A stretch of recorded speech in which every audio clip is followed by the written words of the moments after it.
Мен негізі ойлағам, мына екі кітапты есептерін шығарып екеуінің оңай бір түсіндіріп бере салам деп.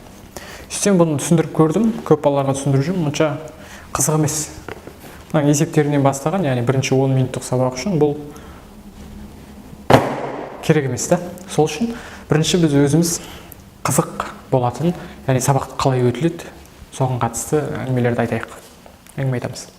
Ал енді мен ары бері жүріп жүрмін, қозғалып жүрмін, яғни енді сұрақ қойып көрейік.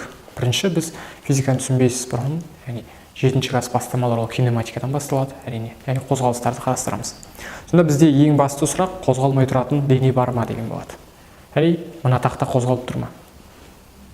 Мына тақта қозғалып тұр деп айтатын едім мен. Өйткені мынау қозғалып бара жатыр. Себебі біз сұрақты қойған кезде мына тақта қозғалып бара жатыр ма деп. Біз нақты қойған жоқпыз.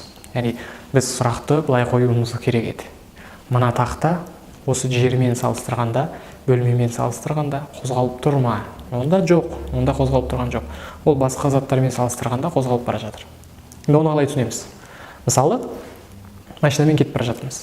Машинамен кетіп бара жатыр едік. Біз ішінде отырмыз, біз ішіндегі заттармен салыстырғанда, яғни ішіндегі орындықпен, ішінде отырған тағы бір екінші адаммен салыстырған кезде қозғалып тұрған жоқпыз. Бірақ машинамен кетіп бара жатырмыз. Сырттағы ортамен салыстырған кезде, яғни сырттағы ағаштар, үйлер, олармен салыстырған кезде біз қозғалып бара жатырмыз. Дәл сол сияқты мына тақта, мен, камера барлық қозғалып бара жатыр. Жерді жаңағыдай машина деп алатын болсақ, біз жердің ішінде күнді айналып қозғалып бара жатырмыз. Ал күн ол да үлкен жарылыстың әсерінен бүткіл планеталар бір-бірінен алыстап бара жатыр. Оны алдағы тақырыпта қарастырамыз. Қазірше біз осы жерден тоқтаймыз. Ал енді осы сияқты сұрақтар көп. Былай ойланып қарасаң, қазір мысалы далада жаңбыр жауып жатыр, жел соғып жатыр. Жел не үшін соғып жатыр деген сұрақта келеді. Енді оны түсіну үшін ол да қарапайым. Мынау жердің беті бола салсын. Жердің беті, мына жерде ауа, ауа бар. Мына жерде бұлт. Аспанда бұлт тұр. Енді мына жақтан бір күн түсті. Күн сәулелері келіп түсті, Күн сәулелері келіп түсті. Сол кезде не болды? Мына бұлттың астындағы ауалар суық болды ғой. Мына жерге күн түскен жоқ. Ал мына жердегі күн түскен жердегі ауалар, оның температурасы, яғни жылуы бар. Яғни температурасы мынаған қарағанда жоғары, жылырақ. Ал жылы ауа енді ол жоғары қарай қозғала бастайды ғой, конвекция әсерінен. Конвекция ол 8-ші сыныпта өтеді, бірақ 7-ші сынып оқитындар болса да, ол біліп жүретін боласыздар. Енді конвекция, яғни жылы ауа не үшін жоғары көтеріледі? Яғни оның тығыздығы азайды, тығыздығы көп заттар төмен, тығыздығы аз, олар жоғары кетеді. Оны енді қай кезде байқаймыз? Мысалы, сауна, баня, монша. Осы жерлерге барған кезде саунада енді жерге жақын отырсаң салқын болады, ал жоғарылап баспалдақтармен көтеріле беретін болсаң, онда жоғарылаған сайын ыстық бола береді. Дәл сол сияқты ыстық ауалар жоғары қарай кетіп қалады. Сол кезде енді мына орын босқа қалмау керек қой. Сол үшін мына жақтағы суық ауалар былай қарай орын ауыстырады. Яғни мына орынды толтыру үшін. Сол кезде мынау былай қарай орын ауыстырып қалған кезде, мына ортада, яғни орын ауыстыру жерінде жел соқты деп айтамыз. Яғни қаншалықты жылдамдықпен орын ауыстырды, ол желдің жылдамдығын көрсетеді. Мысалы 5 км/сағат десек, онда 5 км/сағат жылдамдықпен орын ауыстырды. Ал енді 5 км/сағат деген жылдамдық ол қандай жылдамдық? Оны v тең 5 км/сағат, 5 км/сағат деген жылдамдық, яғни 1 сағатта 5 км жүретін жылдамдық деген сөз. 100 км/сағат жылдамдық болса, онда ол 1 сағатта 100 км жүретін жылдамдық деген сөз. Ал енді жел сонда 1 сағат соғатын болса, 5 км қашықтыққа орын ауыстырады деген сөз. Осылай көре берсек болады. Енді бағанадан бері сөйлестік, желді соққызып тастадық, жылдамдық не екенін білдік, жел қалай соғатынын білдік. Салыстырмалы жылдамдық, яғни бір-бірімен салыстырған кезде қалай қозғалыс болады, оны ескеретін болдық. Ал енді біз заттардың енді кішкентай бөлігіне өтетін болсақ, яғни молекула деңгейінде қарасақ. Молекула дегеніміз не болды? Бүткіл заттар молекуладан тұрады. Мысалы, өздерің ойлап қараңдар. 1 литр су, яғни 1 литр дегеніміз ол көлемді көрсететін шама, 1 литр су 1 килограмм болады. Ал 1 литр май 1 килограмм болмайды. Яғни ол салмақты көрсететін шама емес 1 литр деген. Осы жөнінде де оқушылардың арасында көп шатасып жатады. 1 литр деген ол көлемді көрсететін шама. 1 литр тас, 1 литр мақта болады. Яғни екеуінің салмағы әртүрлі. Сондықтан одан енді шатаспайтын боламыз. Енді мынандай мысалды қарастырамыз. 1 литр су, соған аламыз да 1 литр спиртті араластырып жібереміз. Сол кезде көлемі қанша шығады? Сөйтсек, көлемі енді жай қарайтын болсаң, 1 + 1 десең, енді 2. 1 + 1 ол 2 шығу керек. бірақ олай емес екен. 1 литр суға 1 литр спирт қоссаң 2 литр шықпайды екен.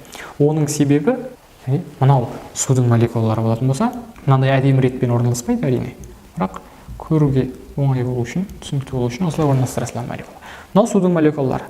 Оған әкеп мен спиртті құйып жіберген кезде спирттің молекулалары мыналардың арасына кіріп кетеді. Арасына кіріп кетеді да, көлемі сонда кіші болады 2 литрдан. Яғни ол қаншалықты кіші болатындығы, үлкен болатындығы ол температураға байланысты. Температура үлкейсе, ол сұйықтың көлемі үлкейеді, ал төмендесе төмендейді. Температура жоғарылаған кезде көлемі үлкейетінін оны білеміз, үйде күнде көріп жүрген шәйнектегі су. Су қайнаған кезде ол көлемі үлкейіп төгіле бастайды, соған байланысты, температурасына байланысты оның көлемі де өзгеріп тұрады. Бірақ жай қалыпты жағдайда енді 1 литр сумен 1 литр спиртті қосатын болсақ, ол 2 литрден кіші болады. Яғни мыналардың арасына кіріп кетеді. Яғни бір заттың молекулалары екінші бір заттың молекулаларының арасына кіруін физика тілімен диффузия деп айтады. Яғни қарапайым араласу деген сөз. Яғни араласты деген сөз ол диффузия деген сөз. Осының әсерінен көлемі, яғни мынандай аумақты алып жатқан 1 литр суымыз осылай араларына кіріп кетті да, ол кішкене ғана мынандай үлкейді. Кішкене ғана үлкейді.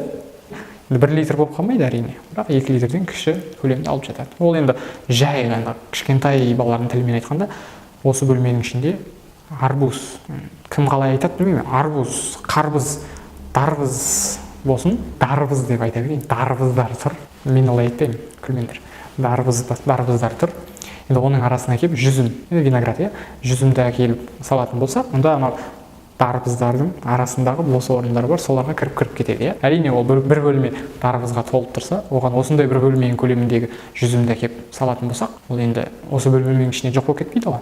Кішкене асатын болады. Өйткені оның арасындағы дарбыздардың бір-біріндегі қуыс бос орындардың көлемі жүзімнің көлеміне тең емес. Кішкене жүзімнің көлемі көбірек болады. Сондықтан тең болмайды. Осылай біз молекулалардың бар екендігін осы орындалуының арқасында біз молекула бар деп айттық. Себебі әйтеуір молекула деген жоқ, бір кішкентай заттар бар екен, солар бір-бірінің арасына кіріп кетеді екен деп баяғыда айтқан. Біз соны қазір оқып, кішкентай балалар түсініп жатыр. Енді видео басталса бірден көшіп кетіппін. Мына жердегі лимит, яғни 10 минут болды, тез 10 минуттың ішінде түсіндіріп бітіру керек болды. Сондықтан енді өзімді таныстыруды соңына қалдыра салайын дедім. Енді есімім Жігер болады, онлайн физиканың мұғалімімін. Енді таныстыратын болсам, республиканский олимпиада 2-ші орын. Роботты жақсы құрастырамын. Одан да 2-ші орын. Білмеймін, 2 ала беремін сондай. Шахмат жақсы көрем. Болды деп ойлаймын. Енді мына видеоны көру үшін номер қалдырдыңыздар. Енді қиын болады. Номеріңізді біліп алдық біз. Енді бүткіл пайдалы заттардың бәрін жіберіп бәле боламыз. Күтіңіз енді, амал жоқ. Осымен 10 минуттық сабағымыз аяқталды. Енді алда небір қызықты тақырыптар бар. Оның бәрін қарапайым, барынша, мысалы, электролиз, тоқтар қалай пайда болады, тоқ деген не, заряд деген не, жылу өткізгіштік, оның барлығын біз теориясын осылай қызыққа айтамыз. Ал есеп шығаратын кезде, тәжірибе жасайтын кезде, ол кезде бұндай қарым-қатынаспен сабақ өтілмейді. Ол кезде уже біз серьезно, сабырлы болып өтеміз. Осымен сабақ аяқталды.